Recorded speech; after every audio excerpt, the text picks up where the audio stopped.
Good evening and welcome to another edition of Friday Night Magpie Live on the eve of our home game against Crawley tomorrow. Can we continue with the good home record? 2 wins and a draw from our last 3 at home. Have you recovered from Gillingham? Those of us who went there, those of us who watched it on a dodgy stick. Martin Patterson in his presser today spoke that after a couple of hours he felt a lot better than he did in his immediate aftermatch post press conference. How are you feeling ahead of Crawley tomorrow? Team news: Callan Gordon out for a couple of weeks, no break but possible ligament damage. Matt Dennis, late fitness test. Delightful way of describing the injury today from Martin. Said it's a minor issue, but it's preying on his mind. I think there Martin is certainly going to be turning the thumb screws to at least ensure that Matt has some role to play against Crawley, who themselves come to Meadow Lane on the back of 2 wins in the league, 3 if you count is it the Virtue Trophy success they had over Aston Villa in midweek. There's a fans forum coming up.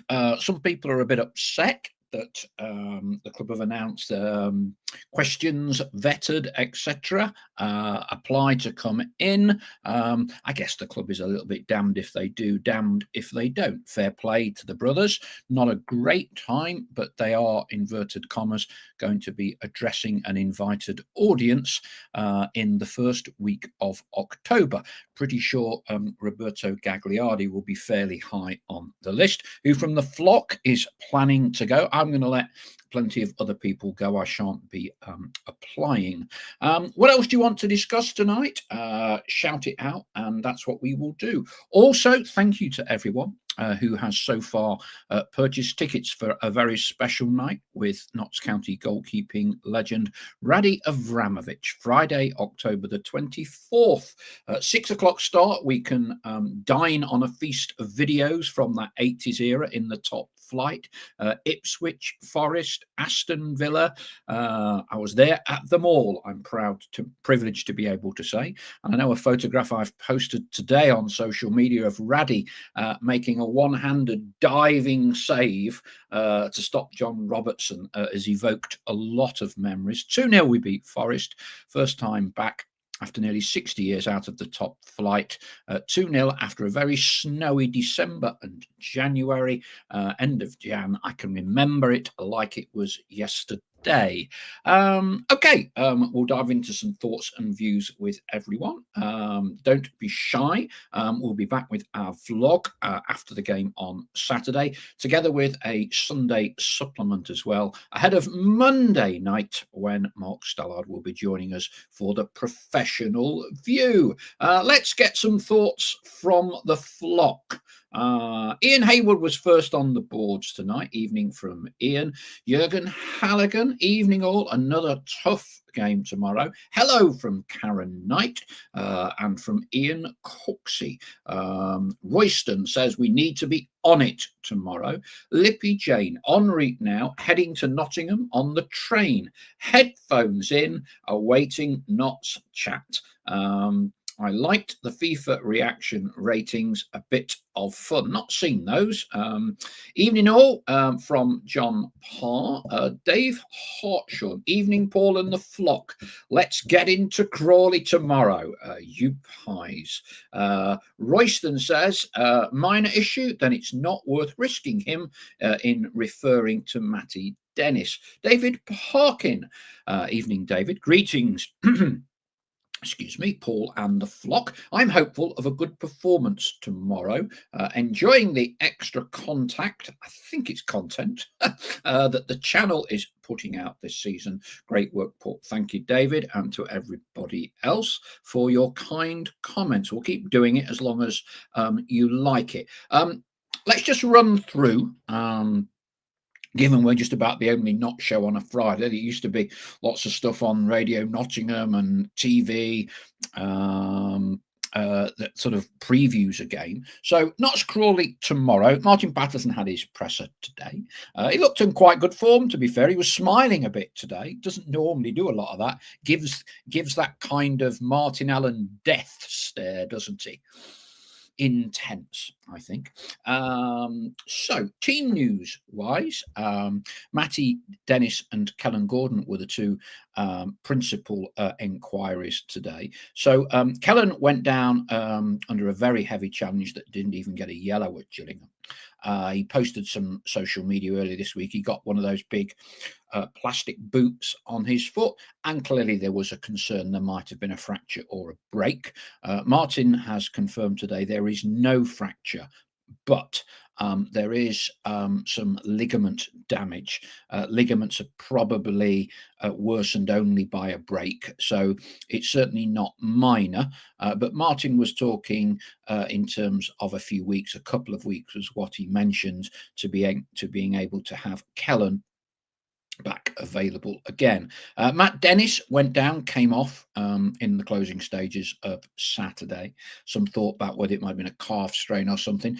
Martin, in his own ubiquitous style today, when questioned by Adam Hassel, spoke about the injury. So his description was that it was a minor issue, but that it was playing on the player's mind a bit. Now, he was also quick to point out that he'd been very hard on Matty this season. And I think that's in relation to work rate, fitness. I think he's worked him very, very hard. And there were a few nodding sort of wise smiles in terms of, if you like, Martin having to keep a close eye on him, sit on him, so to speak, and, keep on top of him for a lot of the time. Said that Matty wants to play. This was done before the training session today. So I guess we're going to have to wait until kickoff, 1:45. It's 75 minutes before kickoff now, to find out whether Matty will be able to play or not. 50-50 shout. Wonder if he might be on the bench. Not sure. Certainly had a fantastic season so far for us, and was a deserved winner of the first EFL2 Player of the Month award. Okay, so that's kind of your team news. Let's just see what else we've got on the boards. It's a one-man show. I did have the cat earlier, but even the cat's walked out on me. Right.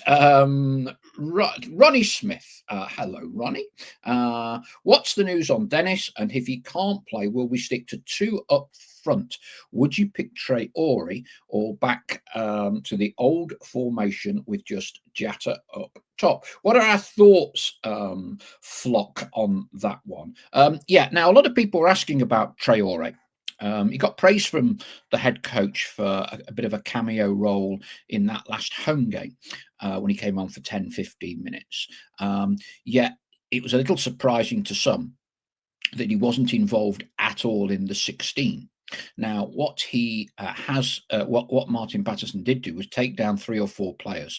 In addition to that 16-man squad, and they were given some good old running up and down the pitch before kickoff. Traore was one of them. Elliot Ness was another. Jarvis was another as well. So they were all doing a bit of extra running, if you like. That would kind of suggest to me that Traore had been available, but that Martin had chosen not to put him on the bench, perhaps because he thought he'd started with 2 strikers and therefore, if he made changes, would still have one number 9 on the pitch, which was kind of how it worked out towards the end. So I'm not aware of any injury to Maya Traore. So I guess we'll all be taking a look to see whether he makes the 16 tomorrow. I guess if Matty Dennis isn't involved at all, then I guess that heightens the probability that Mia will be involved in the 16 in some shape or form. Ian Cooksey, the content produced by yourself, Paul, this season has been great. Keep it up. We'll do our best, Ian. Stephen Shepherd. Give Traore a chance on Saturday alongside Jatta. Jurgen Halligan. If Dennis was out, goes from a slightly alternative view, I would play Grant behind Jatta. So I'm guessing there, Jurgen, you will be advocating going back to the one up top. John Parr, great news that both players not ruled out for too long. Was a thorn with an E on the end in our side last season. Is Jarvis mentioned at all, says Lippy Jane? No, I think when it comes to being frozen out in footballing parlance, I think he's somewhere east of Siberia at the moment. Ian Hayward, I would put Traore alongside Jatta to keep the defenders busy. I mean, question to the flock. We've been crying out for two strikers, worked well in the second half at Tranmere, did the job in the next home game when we beat Fleetwood. But I guess last week Gillingham very much nullified the two striker threat. Are you wanting to have two strikers tomorrow, whatever? Are you potentially just looking for one to lead the line? What do we do with Jody Jones? For me, purely personal civilian view, I think he's a must to play wide left. I thought that we have lost so much creativity in terms of our quality players going forward. Jody's kind of one of the last ones that's left in the building, and when he came on in that last 15-20, their right back had looked like League Two right back of the year for about the first 70 minutes. And then when Jody came on, Jody in and out, got some low balls in, put some crosses in, and it was a totally different complexion on the game. And I'm not sure Jody is suited to that kind of 10 role. For me, out and out left winger, put the ball in the box, put it in low, higher balls in for Jatta. For me, all day long, Jody out on the left. I guess that then brings you to the dilemma of what do you do with your wing backs? As you know, I detest inverted almost as much as I detest online data content creators. I think maybe there's an argument tomorrow for Nick to go over on the right hand side. Clearly, Kellen Gordon is not going to be available for this week or for next week at the earliest. What are your thoughts on that in terms of formations and lineups? Greza Maxwell, I wonder if Pato doesn't fancy Traore. You need question mark. I'm not sure there's too much of a question mark, but anyway. Holly Douglas, Jones on the left. I agree, Holly. Ian Hayward, Jones on the wing is a must. Ian Hayward, only Cerula inverted. And as Greza is on, now I know normally if you look behind at my shirts, it's a while since two shirts from the goalkeeping shirts, far right, far left, have been reunited. Now, I don't normally have red, but that is a player worn, believe it or not, 1997, I think it is. Red goalkeeping shirt, very rare. The yellow one is only a replica, and that's rare enough. Greza, let's see what offers you can make for that one. I promise you, it's not enough. It's not enough. But yes, two pretty rare goalkeeping shirts there. Tim Watchorn, my plan for tomorrow, simply get it forward and into the box. Get on the end of it. Simples. Home form overall. I think it's largely, gone under the radar about how poorly we finished last season and in terms of our home record. And I think that right now, we're mid-table. We probably deserve to be mid-table. I think most of us would say, on the evidence of the first 8 or 9 games, so far we're a mid-table team. If we get lucky between now and January and don't pick up too many injuries, and we've already picked up a few, Matty Platt, now Kellen Gordon, then you can potentially nudge playoffs. Conversely, if you're unlucky with injuries, then I think, you're looking downwards towards the bottom 3 or 4. Let's hope that doesn't happen. But that would be kind of where I think we are right now. And I think what has to happen for Notts to have any semblance of being in and around the playoffs, home form. Home form. I'm sure Martin's fully aware of that. We've taken 7 out of the last 10 points, 1, 2, drawn 1. Let's not forget, last season we finished the season losing our last 4 home games. I think I'm right in saying we lost 6 out of our last 8 home games last season. And if you're looking for reasons why we didn't go up, you don't have to look too far. Our home form was woeful. And by and large, if your home form's not any good, you'll never achieve anything in football. So I'm sure that Martin has identified that. And I guess after losing to Salford, that was 5 home defeats on the bounce. So I think, Martin's prioritised it, done well, and we've picked up points at home. And you would clearly be looking for those home points to continue, particularly when you look at our run of away games. Crewe, we're all paying £28 for the privilege of being in that archaic, decrepit stand. Then Swindon. Hey, they're 2 tough away games. So I think that we have to get something back to the semblance of a fortress at Meadow Lane. Martin spoke today about playing without fear. We as fans obviously have a part to play in that and encouraging the team, as I am sure we will be. A few more thoughts from the flock. Lippy Jane with her headphones in on a train coming down from Yorkshire.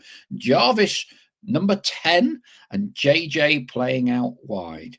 Yeah, I'm sure that would have some traction among Notts fans, Lippy. I still think he'll be in Siberia come tomorrow afternoon at 1:45, Lippy. But anyway, John Parr, agree, Paul. Keeping players fit and a good home form is vital. Rob 99, I would give Jones and Cerula the freedom to change wings throughout the game. I think Jodie's someone who is good enough to be able to be dangerous on either flank. I would like to see him have a proper run out, left wing, tease, torment, have that right back on toast, and let's see what we can produce from that.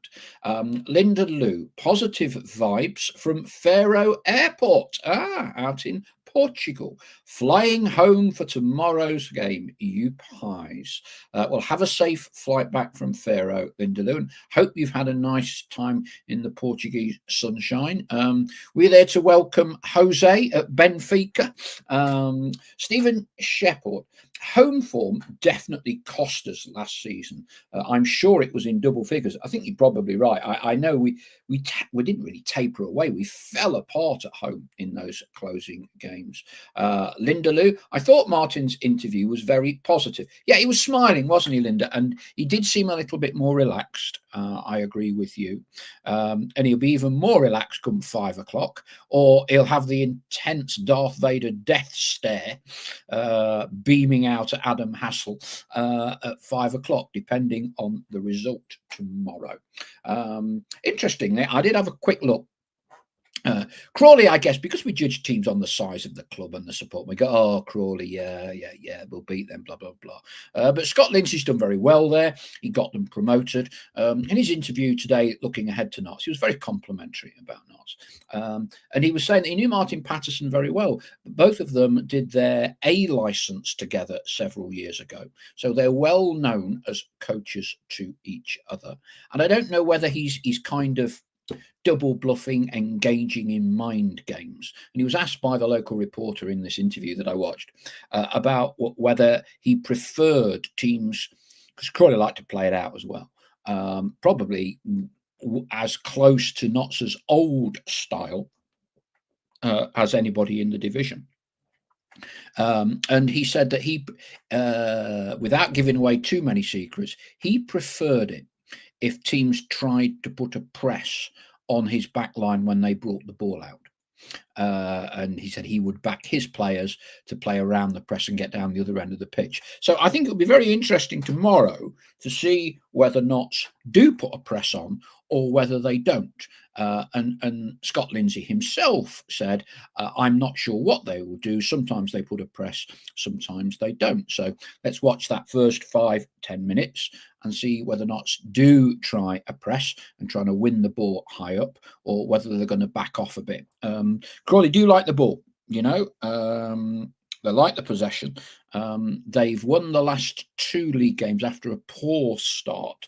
Harrogate and Cheltenham. They beat Villa in the Virtue Trophy or Virtue Cup in midweek. So they're hitting a bit of form at the minute. And I think it's a tricky game for Notts. I'm not sure we will have as much of the ball tomorrow as we are used to having, which is not necessarily a bad thing. It's kind of what you do with it. Evening from Elvis Bot. And I'll tell you another thing I found quite interesting on the subject of stats and all of that sort of thing. And I didn't know this, but it was a point made by Scott Lindsay. And he was talking about XG normally being an accurate barometer. We'll agree to disagree. And he said, there are anomalies with it. I didn't know this. So apparently they had a big one-on-one in a game.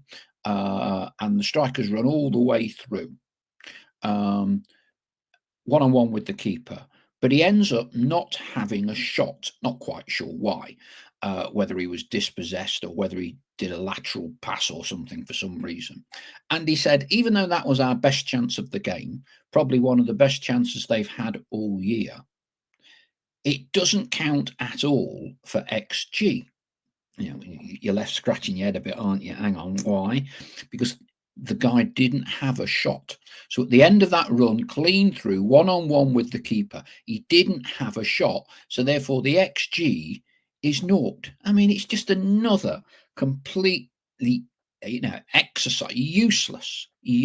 All these numpties that go on about XG this, XG that, ridiculous. But I didn't know that one myself. Anyway, rant over. Gressa Maxwell has come back. The only red shirt I own is a Man United home top signed by Casemiro. If it's got Casemiro on the back, spelt like you've spelt it, it's a fake. But anyway, I get the drift.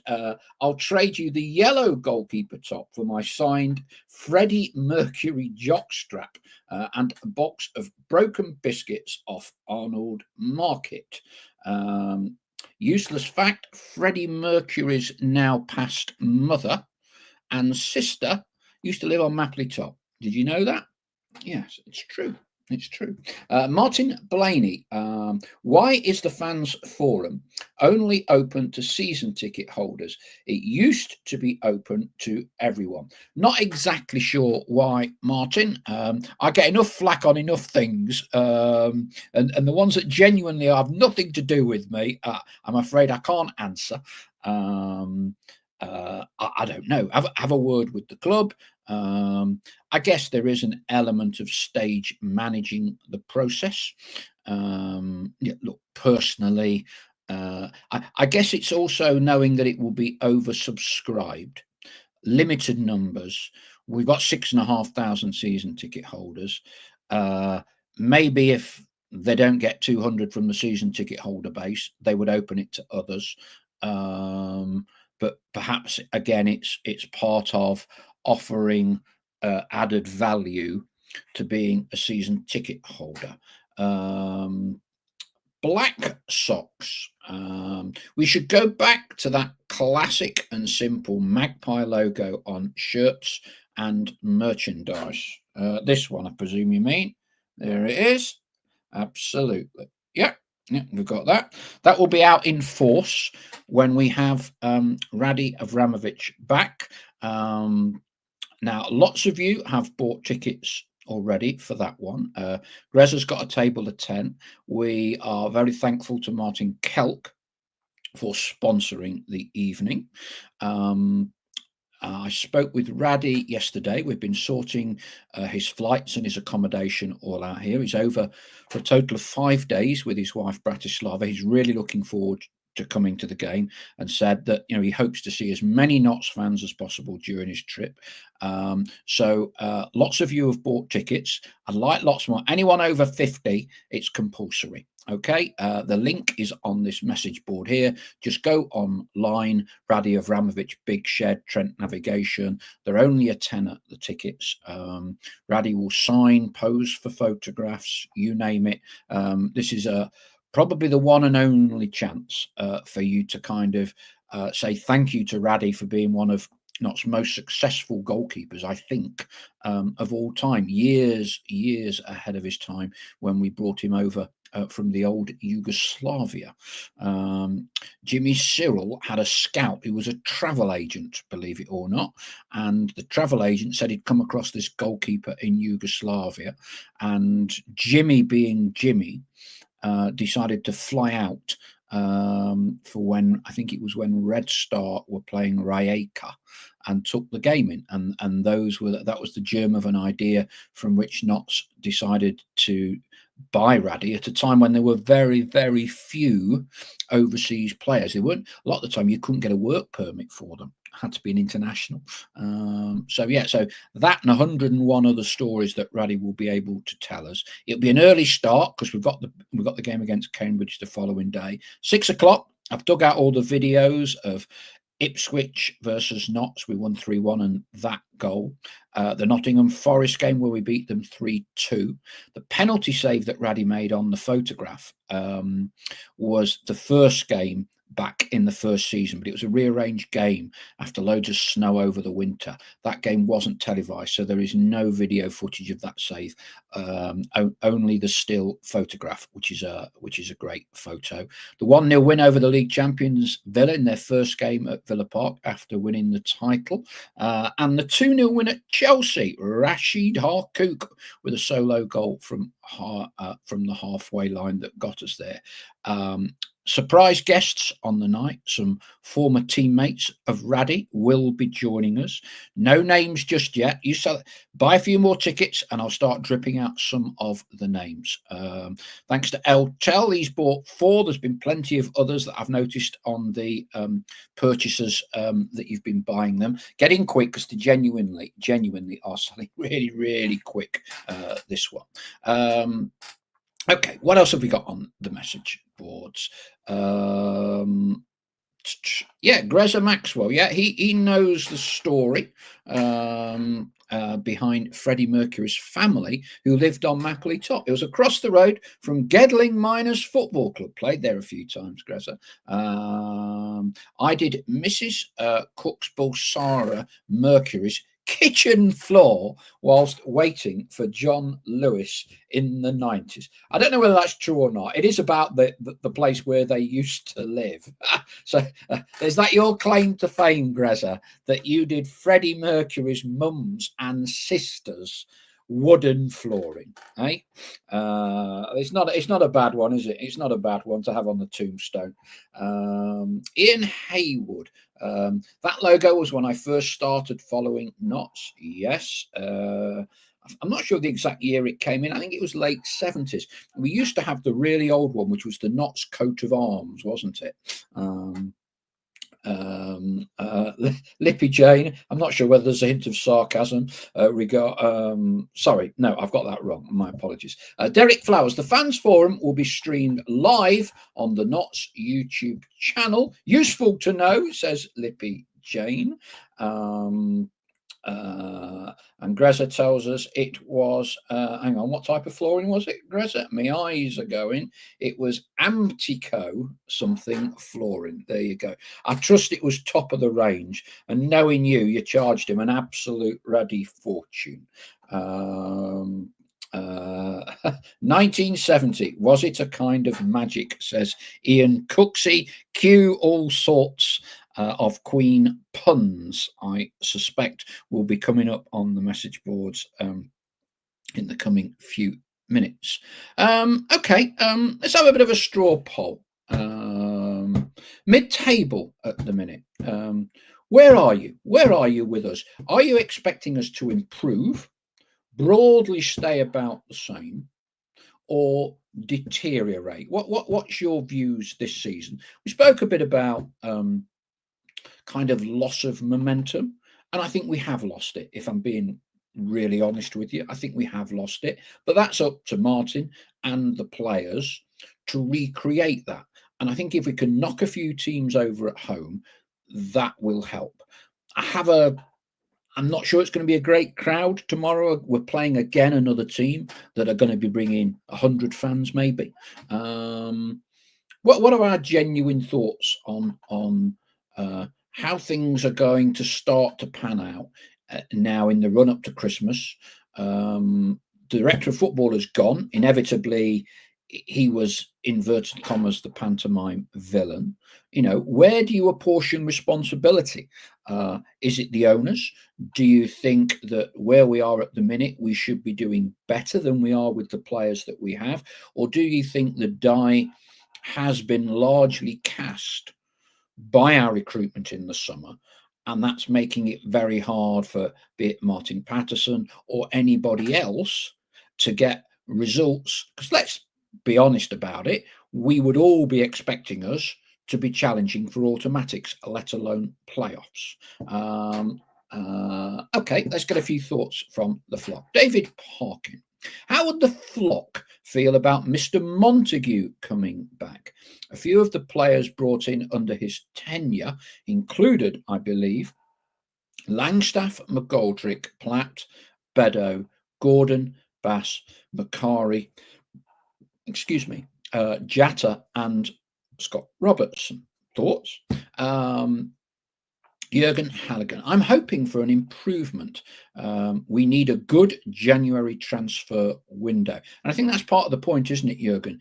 What can we reasonably expect between now and January the 1st? Matty Platt is still going to be out for a little while yet. We're thin on the ground with centre halves. Not a lot of sign that Lucas Ness is going to be brought back in at the minute.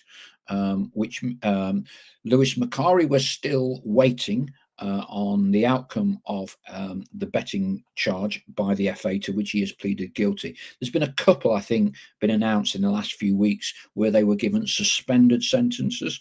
That would be personally my hope for Lewis, given, although it sounds a lot of charges, it isn't compared to some of the others that have got suspended. And this is to an extent an historic charge, a long time before he was at Notts County and only just turned 18. Right, let me just pull up these. So after Jurgen, Ian Cooksey. To be honest, anything from 22nd upwards will do me with the current squad. Dave Hartshorn. I'm confident we will improve. We'll finish in the playoffs. Fighting talk. We like that, Dave. Especially after a good next transfer window. Again, there's that kind of caveat of getting to January. Holly Douglas, 8,500 tomorrow, if we're lucky. Yeah, I mean, sometimes, Holly, I look at the spaces around me to gauge crowd as much as I do the declared attendance figure. I think, as we've spoken about in the show before, Notts got roughly, they announced 6,500 season ticket holders. That means if 3,000 of those turned up and nobody else, Notts would still declare an attendance of 6,500.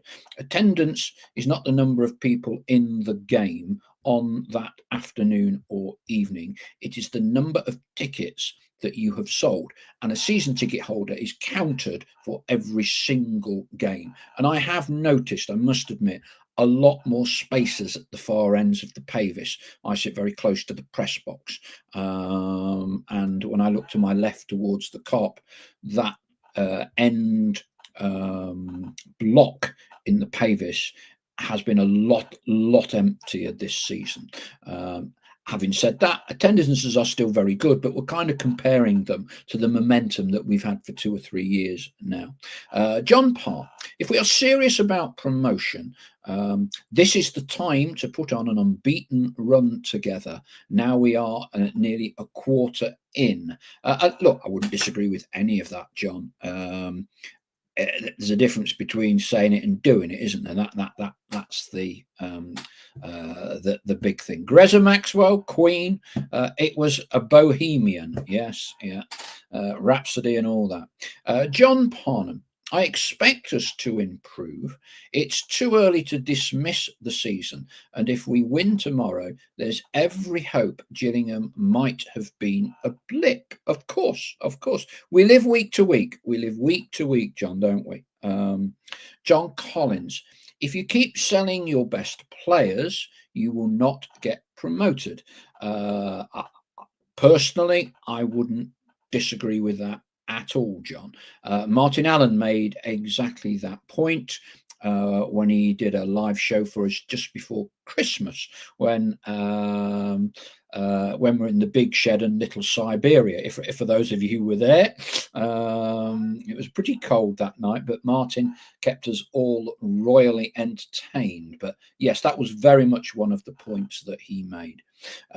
Stephen Shepherd, hoping the playoffs, but I'm thinking between 10th and 15th. Ian Cooksey, yeah, here's another one. Did you see Flash on the floor? Flash Gordon, yeah. Anyway, I told you there'd be a load of these. Those two guys are obviously focused. They've probably got Google out and going through all Queen's greatest hits to come up with one-liners. John Parnham, I know that Mr. Montague's return would be, I think that Mr. Montague's return would be a positive step. Yeah, I've got mixed emotions on that. I've got mixed emotions on whether it would be good for Richard to come back. Don't think he did a bad job here.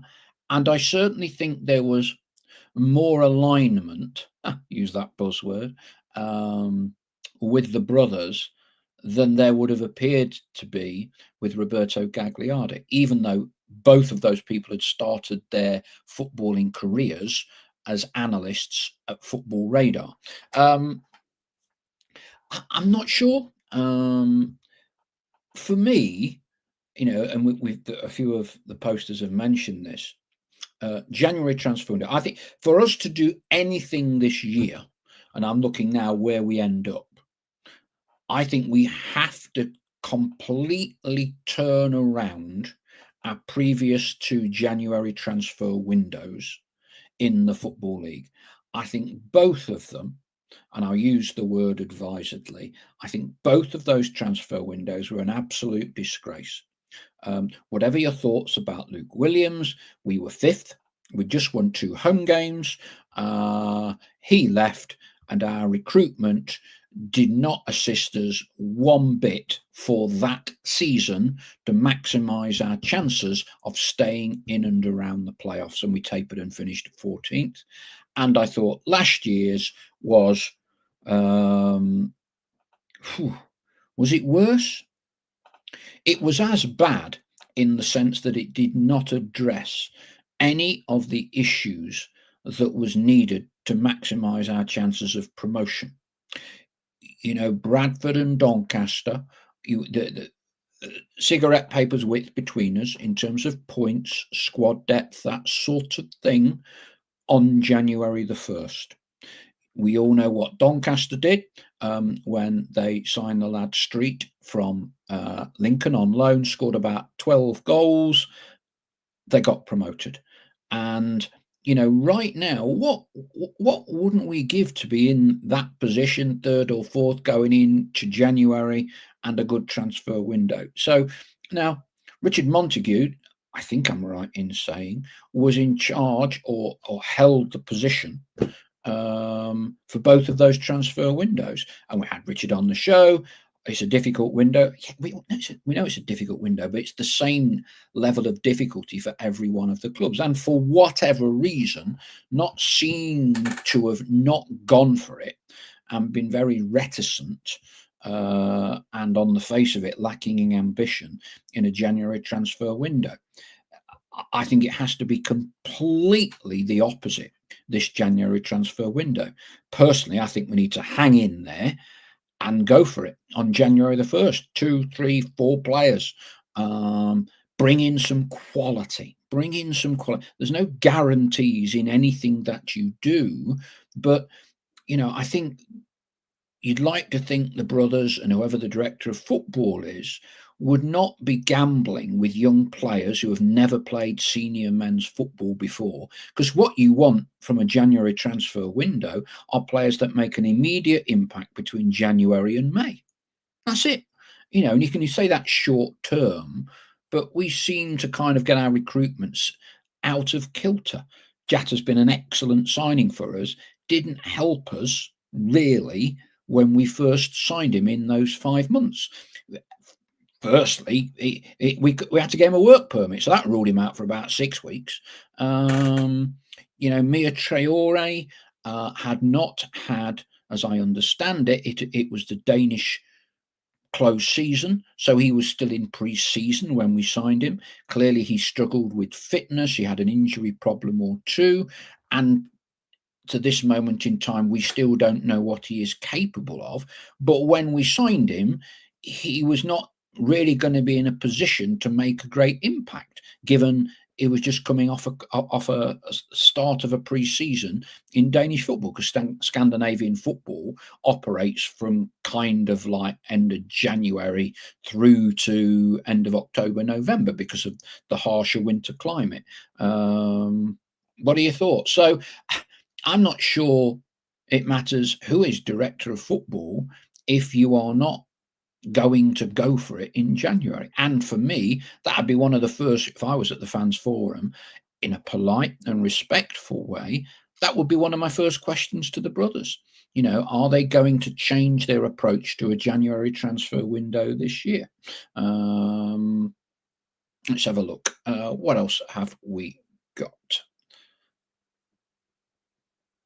Oh, some people aren't very happy. Stephen Shepherd. One less fan tomorrow. My dad isn't coming. He's just told me he's got toothache. I wouldn't mind, but he's got false teeth. John Parr. Last January was awful, really. Ian Hayward. It wouldn't surprise me if Martin gets sacked later in the year and Luke Williams comes back and takes us up next season. Of course, I hope this doesn't happen, but I can just see it happening. Never say never in football, Ian. I know that Luke was pretty unimpressed after he'd left. And do you remember the statement from the brothers when they said that under Stuart Maynard, results weren't good, but we'd been unlucky according to the data and the statistics. But that when Luke Williams had been here, we'd actually been worse according to the data, and we'd been lucky winning games. Don't think that went down too well.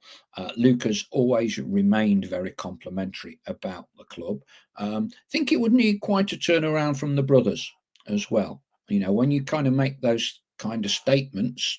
But hey, we only have to look 40 miles up the road to the M1, don't we? Chris Wilder, Sheffield United, gets a nice big payoff at the end of last season for only reaching the playoffs. What was it? 6 games later, they've lost the lot.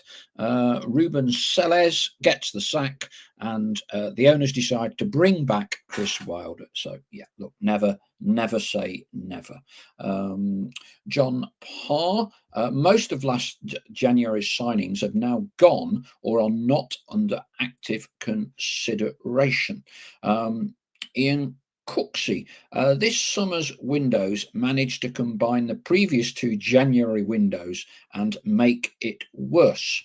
John Parnham, but we did get a better defence with Bedu and Platt and got rid of those who leaked goals. Look, I've said many times, John, I thought that the recruitment defensively 14 months ago was brilliant. Matty Platt, Jacob Bedu, and Alex Bass, brilliant.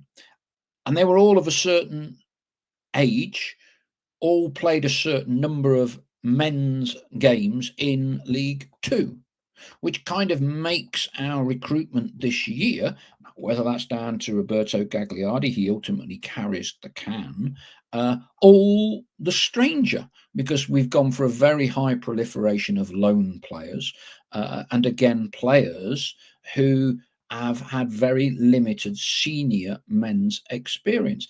And that's a big step up. We all talk about George Abbott and, oh, we've got another one from Tottenham, and some Tottenham fan says this, Tyrese is better than George Abbott. Well, look, we've not seen a lot of Tyrese yet, but I think he's got to fill out a bit, and it's men's football, League Two, and it's different. It's different. You might be the best player on the pitch in Tottenham's academy, under 18s, under 21s, but this is men's football, and you need players capable of standing up to the physicality. And if you looked at Gillingham, then clearly they have an identity and a blueprint, as do Bromley, to be able to, on the face of it, be competitive over a 46 game season. Not to say they will go up, but you can see them.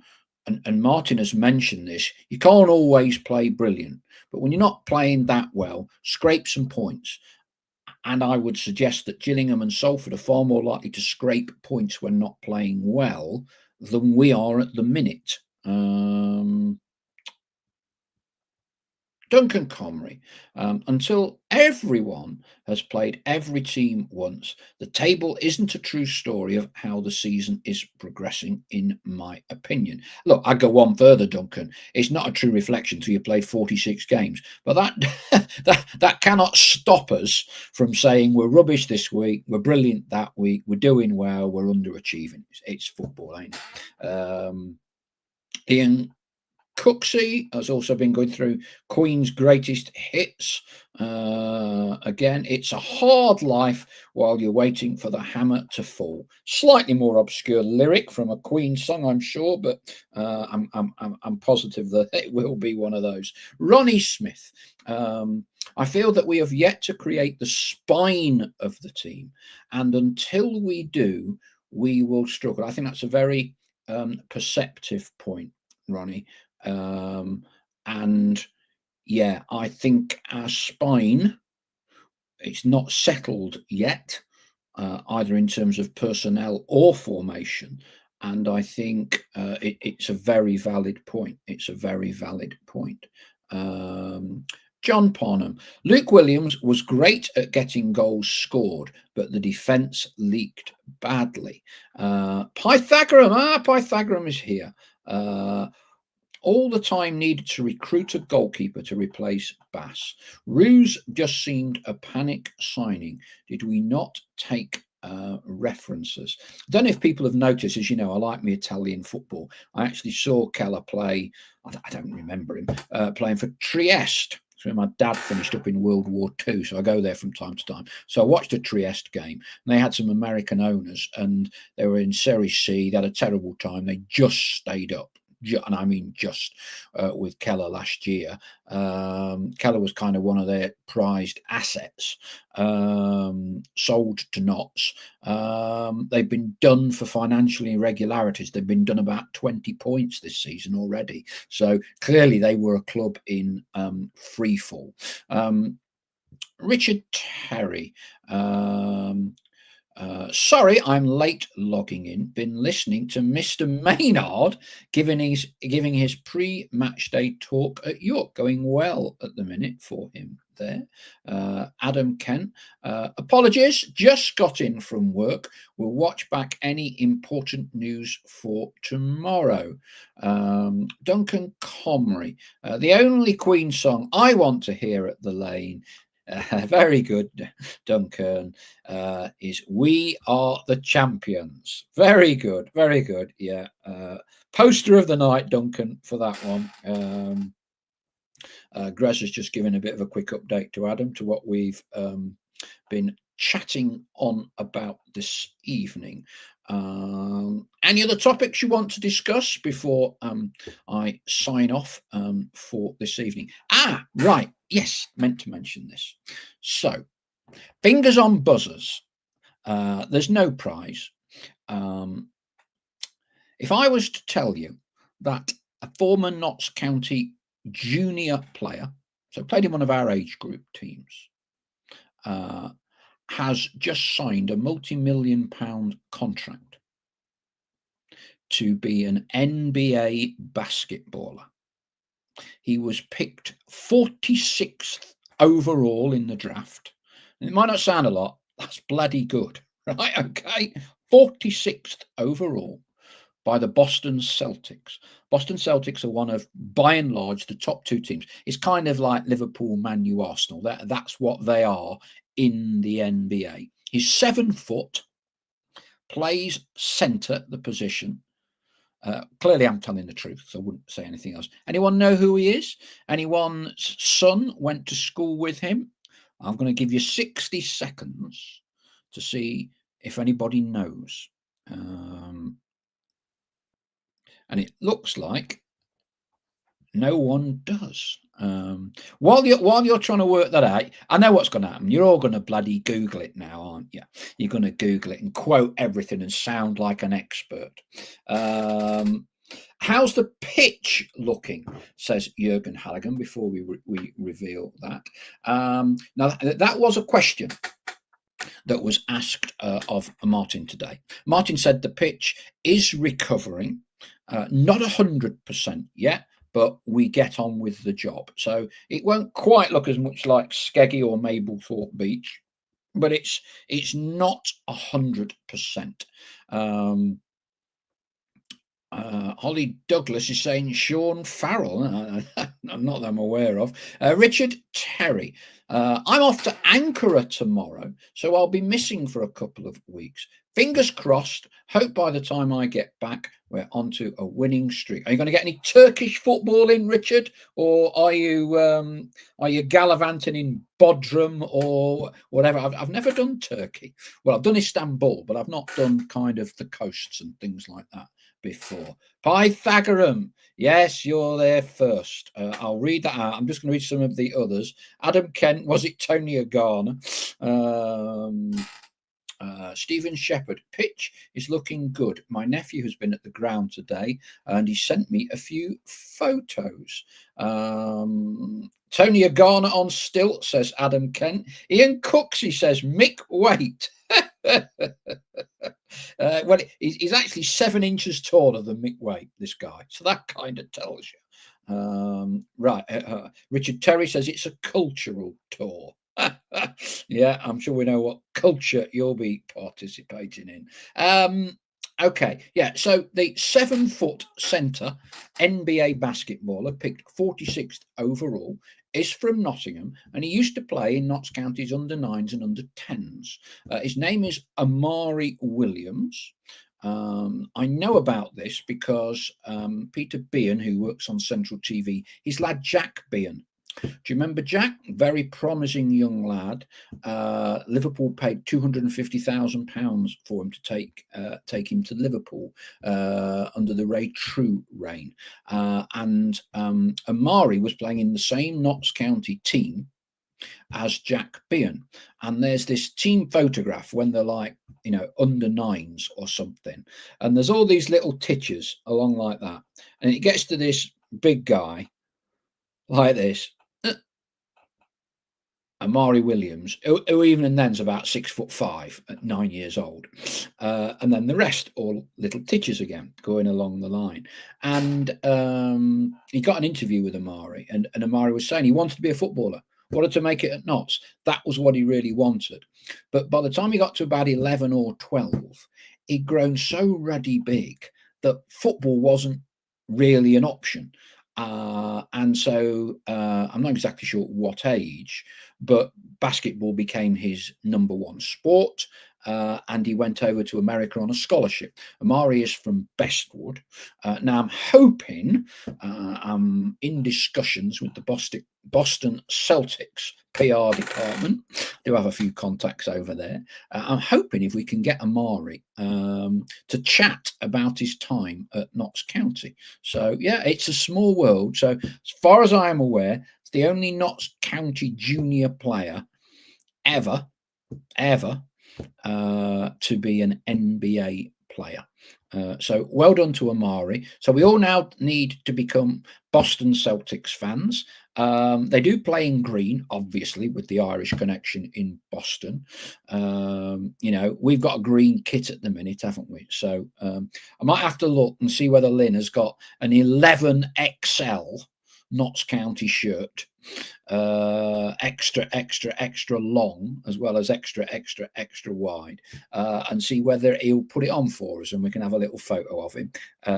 It is the same colour as the Celtics, as I say. So there you go, more useless pieces of information. So tonight we've found out that one of our show regulars, Greza Maxwell, fitted the floor of Freddie Mercury's mum and sister on Mapley Top 50 years ago.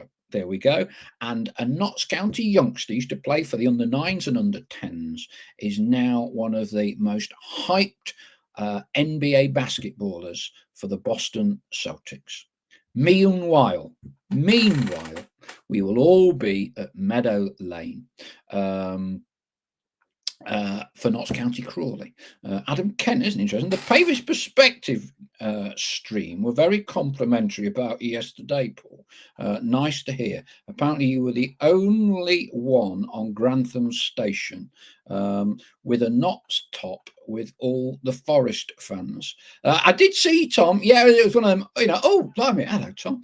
We were on Grantham Station. Yeah. So, yeah. Look, I sometimes people try and make mischief and say that we are competitive, and we're not competitive at all. Look, the way the modern media has developed in the world, the Nottingham Post does not now cover Notts County, and by that it doesn't send a reporter to any games. Yeah, Radio Nottingham do a very good job, but clearly there's a limited amount of bandwidth that they've got with Forest and Mansfield playing a higher standard than us, airtime that they can give us. The newspaper, as I say, don't cover Notts. BBC East Midlands have a limited amount of time. Central TV, compared to what it used to be all those years ago, has a very small amount of news. Most of it's from Birmingham now. So, look, what Tom and George and the guys do at the Pavis Perspective, what we try and do here, and there are some other podcasts as well, is give a forum, debating, talking shop about specifically Notts County for as long as you want to talk about Notts, not a 30-second soundbite or whatever it is. And that's not, it's not the Nottingham Post's fault. They sell a fraction of the number of newspapers that they used to. That's led to a substantial downsizing in staff and all the rest of it. So, the podcast that the Pavis Perspective do, the guys do there, Tom and George, what we try and do here, hopefully gives you a little bit of fill of Notts County.